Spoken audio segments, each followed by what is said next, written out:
Good morning. Exercise 5.1 हमने Euclid geometry का जो इंट्रोडक्शन क्लास था उसको हमने जाना। नेक्स्ट है आपका आज एक्सरसाइज को हम स्टार्ट कर रहे हैं। एक्सरसाइज 5.1 को देखेंगे। एक्सरसाइज 5.1 का जो फर्स्ट नंबर क्वेश्चन है, क्वेश्चन ये है which of the following statement are true and which are false. True और फॉल्स बताना है और उसका रीजन भी लिखना है। Give reason for your answer, है ना।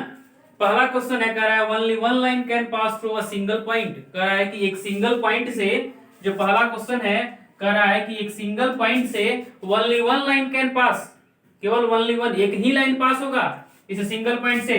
तो नो, ये क्या होगा भाई, फॉल्स होगा, क्योंकि यहां पे एक सिंगल पॉइंट से infinite number of line can be draw. तो क्या लिखेंगे, false, because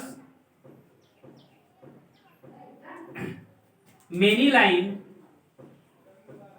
line can pass through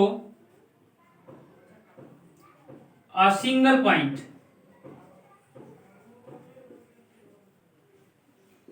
okay, तो इस तरह से कह रहा है क्वेश्चन, क्या कर रहा है भाई कि एक सिंगल पॉइंट से ओनली वन लाइन कैन पास। तो नो, ये फॉल्स होगा, क्योंकि एक सिंगल पॉइंट से इनफाइनाइट नंबर ऑफ लाइंस हम ड्रॉ कर सकते हैं, है ना। तो रीजन भी लिखेंगे इसका और ये भी बताएंगे कि ट्रू है ये स्टेटमेंट या फॉल्स है स्टेटमेंट। 2 नंबर क्वेश्चन है इसका, 1 का 2 नंबर जो क्वेश्चन है, कह रहा है there are an infinite number of line which pass through two distinct point. कह रहा है कि दो डिस्टिंक्ट पॉइंट से infinite number of line can pass. दो ठो डिस्टिंक्ट पॉइंट, दो अलग अलग, डिस्टिंक्ट कहने का मतलब कि दो अलग अलग पॉइंट्स, है ना। एक ये पॉइंट्स दिया है और एक ये पॉइंट्स दिया है। कह रहा है इस दोनों पॉइंट से many line, infinite number of line pass हो सकते हैं, नहीं, इस दो पॉइंट से बस एक सिंगल लाइन ड्रॉ किया जा सकता है। तो क्या लिखेंगे इसको, false, because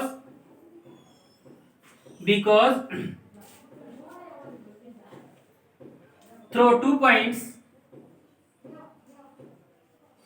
through two distinct point,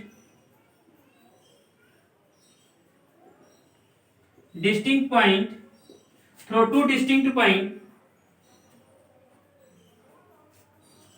only one line can pass, है ना।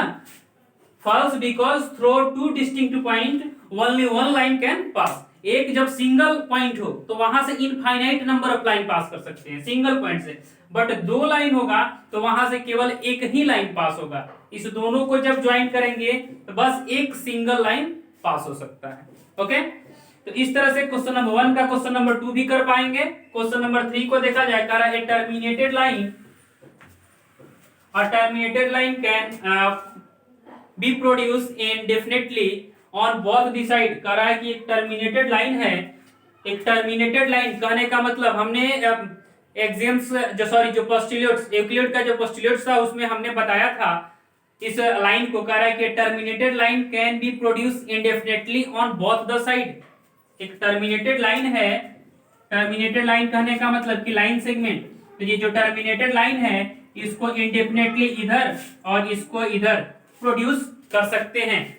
तो यहाँ पे क्वेश्चन जो दिया है उसको फिर से एक बार पढ़ रहे हैं, a terminated line can be produce indefinitely on both the side. Yes, terminated line can produce both the side.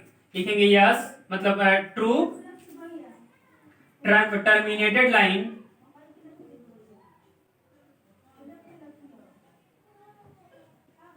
yes,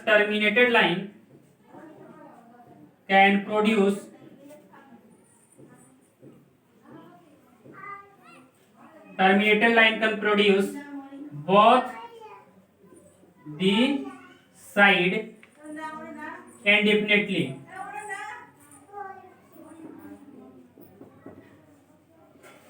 yes, true, terminated line can produce both the side indefinitely, मतलब दोनों साइड अनंत तक, terminated line को दोनों side हम अनंत तक इसको produce कर सकते हैं। नेक्स्ट है क्वेश्चन नंबर 4। इसी का क्वेश्चन नंबर 4 देखेंगे। क्वेश्चन नंबर 4 कह रहा है क्वेश्चन नंबर 4 है, if two circle are equal then their radius are equal, radii are equal, कह रहा है कि two circle are equal then their radii are equal. देखो एक सर्किल हम ड्रॉ करते हैं इस शेप का, और इसी शेप का एक और भी सर्किल ड्रॉ करते हैं, है ना, तब कह रहा है कि इसका दोनों का रेडियाई सेम होगा। यस, लिखेंगे true, true because equal circle, because equal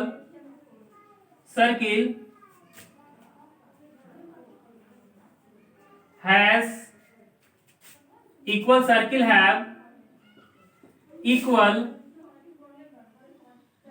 radii, है ना, बिकॉज ये दोनों सर्किल का रहा है कि सेम लेंथ का, ये सर्किल और ये सर्किल सेम लेंथ का है, तो क्या इसका रेडियाई भी सेम होगा? तो यस, इसका रेडियाई भी सेम होगा, क्योंकि सर्किल क्या है, सेम एरिया, सेम लेंथ का है। तो लिखे हैं true because equal circle have equal radii, equal circle के पास इक्वल रेडियाई होता है। तो इस तरह से क्वेश्चन नंबर 1 का 4 भी समझ पा रहे होंगे। क्वेश्चन नंबर 5 को देखा जाए। क्वेश्चन नंबर 5 है, इसको वीडियो को पॉज करके इसको लिख लेंगे। यहाँ पे क्वेश्चन नंबर 5 को देखा जाए। इन फिगर दिए हुए है 5.9, AB is equal to PQ। Okay, AB is equal to PQ, statement दिया है AB is equal to PQ। ये है AB एंड, और क्या दिया है, and PQ is equal to XY। Then ये करना है ना, ये दिया है statement AB is equal to PQ, अब PQ is equal to XY, then AB is equal to XY, then AB is equal to XY। यहां पे दिया है PQ, यहां पे है XY। ओके, कह रहा है कि AB is equal to PQ। ये देखो हमने इसको इंट्रोडक्शन में भी किया था, है ना, कि हमने वहां पे क्या बताया था कि अगर M N के इक्वल है और P भी N के इक्वल है, तो M किसके इक्वल होगा, P के इक्वल होगा, हमने वहां पे बताया था। तो देखो यहाँ पे AB किसके इक्वल है, PQ, मतलब कि PQ किसके इक्वल है, AB के, और यहाँ पे PQ किसके इक्वल है, XY के। तो यहाँ पे कह रहा है कि क्या AB XY के इक्वल होगा। ये देखो ये दोनों आपस में इक्वल हैं, तो ये दोनों भी आपस में इक्वल ही होंगे, है ना, ये दोनों आपस में इक्वल हैं, तो AB और XY आपस में इक्वल ही होंगे। तो लिखेंगे यहाँ पे if AB is equal to PQ and PQ is equal to XY, then AB is always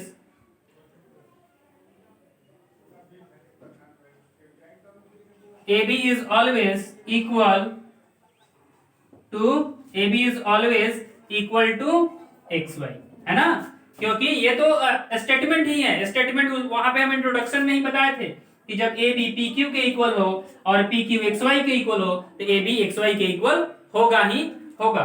तो इस तरह से क्वेश्चन नंबर 1 का ये पांचों क्वेश्चन नंबर 1 का जो 5 है ट्रू फॉल्स, इसको समझ पा रहे होंगे बेहतर से।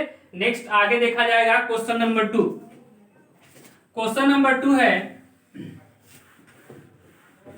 कुछ दिए गए हैं और इनका डिफिनेशन लिखना है। यहाँ पे डेफिनेशन लिखना है। यहाँ पे give a definition for each of the following term, are there other terms that need to be defined first, what are they and how might you define them. मतलब कह रहा है कि इसका डिफिनेशन, पैरेलल लाइन का definition क्या होगा भाई, पैरेलल लाइन के लिए डिफाइन, पैरेलल लाइन को कैसे डिफाइन करेंगे, इफ परपेंडिकुलर, हमने सारा जितने दिए हैं क्वेश्चन नंबर 2 में सबका हमने डिफिनेशन लिख दिया है। यहाँ पे कह रहा है if perpendicular distance between two line is always constant then they are called perpendicular parallel line, है ना। पैरेलल लाइन का डिफिनेशन देखो, पैरेलल लाइन के लिए सबसे अच्छा एग्जांपल है आपका रेलवे का ट्रैक, है ना, रेलवे का ट्रैक। कोई भी दो लाइन के बीच में जो परपेंडिकुलर ड्रॉ करेंगे, अगर सारा परपेंडिकुलर इक्वल इक्वल लेंथ का होगा, कांस्टेंट होगा, यही लिखे हैं, if perpendicular distance between two line, दो लाइन के बीच का परपेंडिकुलर का डिस्टेंस ऑलवेज कांस्टेंट, हमेशा कांस्टेंट हो, ये जो परपेंडिकुलर है हमेशा कांस्टेंट हो, इसका जो लेंथ है हमेशा कांस्टेंट हो, तो ये जो लाइन होगा एल लाइन जो होगा एम लाइन के पैरेलल होगा, है ना। ये जो लाइन इस लाइन के पैरेलल कब होगा, जब इसमें ड्रॉ किए सारे परपेंडिकुलर का लेंथ सेम हो, तो उसको क्या बोलेंगे कि लाइन आपस में पैरेलल है। ओके, तो पैरेलल लाइन को समझ पा रहे हैं। नेक्स्ट है आपका perpendicular line. If two line intersect each other at right angle then they are said to be perpendicular to each other. देखो हम एक लाइन बनाते हैं एल और एक लाइन बनाते हैं हम एम, और यहाँ पे अगर राइट एंगल है ना, यहाँ पे अगर राइट एंगल है तो हम बोल सकते हैं कि line L is perpendicular to line M and line M is perpendicular to line L. Line L is perpendicular, line L किस पे परपेंडिकुलर है, एम पे, और एम किस पे परपेंडिकुलर है, तो एल पे, ऐसे बोल सकते हैं। यही यहाँ पे कह रहा है if two line intersect each other at right angle, अगर दो ठो लाइन एक दूसरे को राइट एंगल पे इंटरसेक्ट करता है, right angle, then they are said to be perpendicular to each other, तब हम ये कह सकते हैं कि एम एल पे परपेंडिकुलर है और एल जो है एम पे परपेंडिकुलर है। तो इस तरह से परपेंडिकुलर लाइन का भी आप डेफिनेशन समझ पा रहे हैं।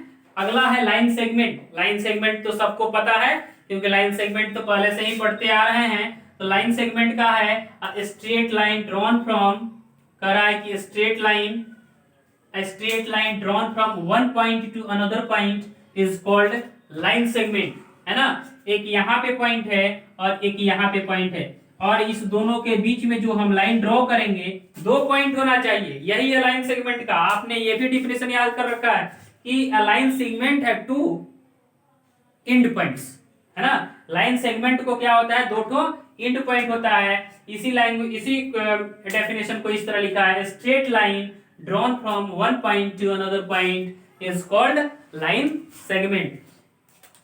एक पॉइंट से दूसरे पॉइंट के बीच जो स्ट्रेट लाइन ड्रॉ करेंगे उसी को हम क्या बोलेंगे कि ये क्या है, एक लाइन सेगमेंट। पॉइंट ए से पॉइंट बी का जो स्ट्रेट लाइन होगा उसी को हम लाइन सेगमेंट बोलेंगे।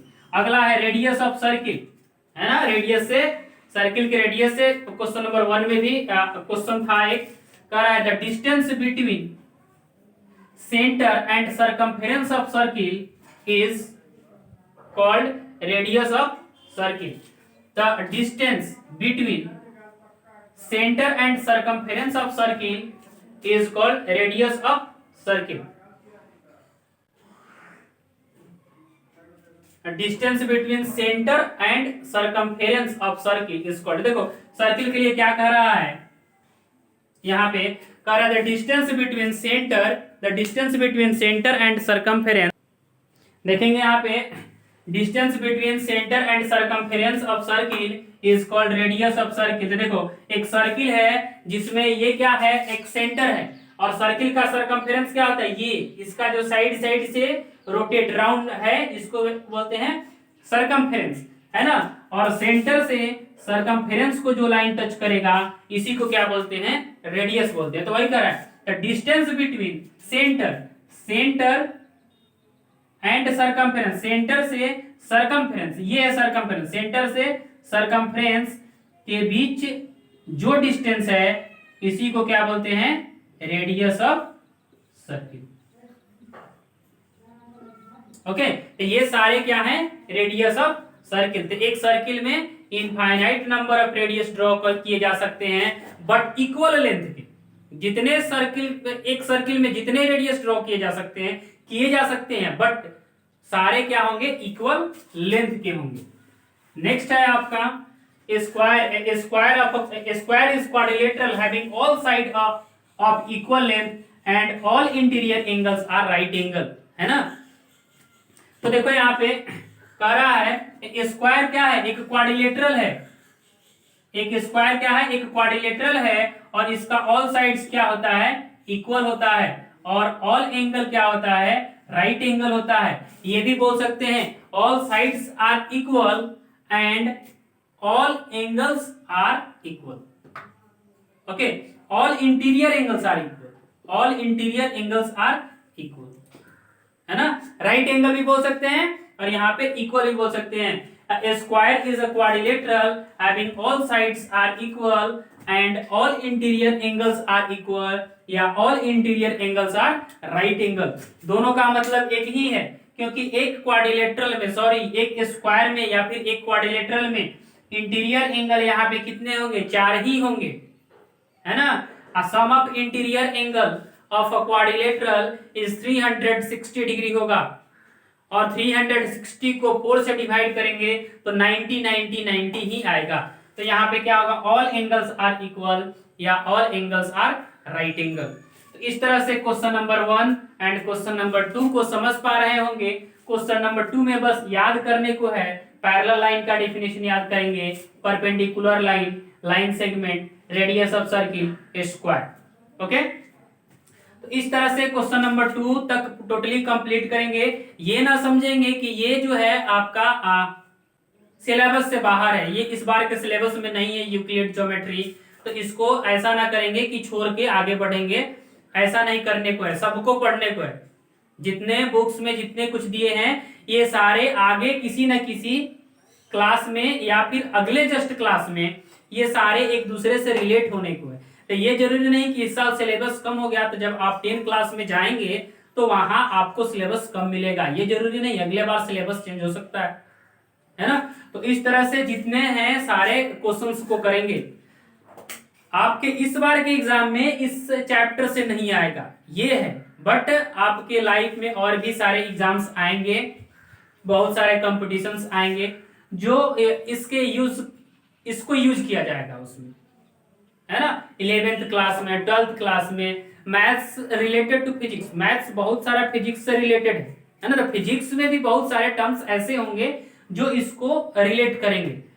तो इस तरह से इसको छोड़ करके आगे बढ़ने को नहीं है, कोई भी टर्म्स जितने हैं सारे टर्म्स को पढ़ने हैं। 9th क्लास के जितने एनसीईआरटी के बुक में दिए गए हैं उन सारे को पढ़ने हैं। 10th क्लास में जितने एनसीईआरटी के बुक में दिए गए उन सबको पढ़ो आप, है ना। ये ना कि सिलेबस से छाट दिया है तो भाई आप भी छाट देंगे, उसको हटा देंगे, तो ऐसे करके नहीं करना है, कीजिए इसको अच्छा से। Okay, thank you. Next video में क्वेश्चन नंबर 3 को देखा जाएगा।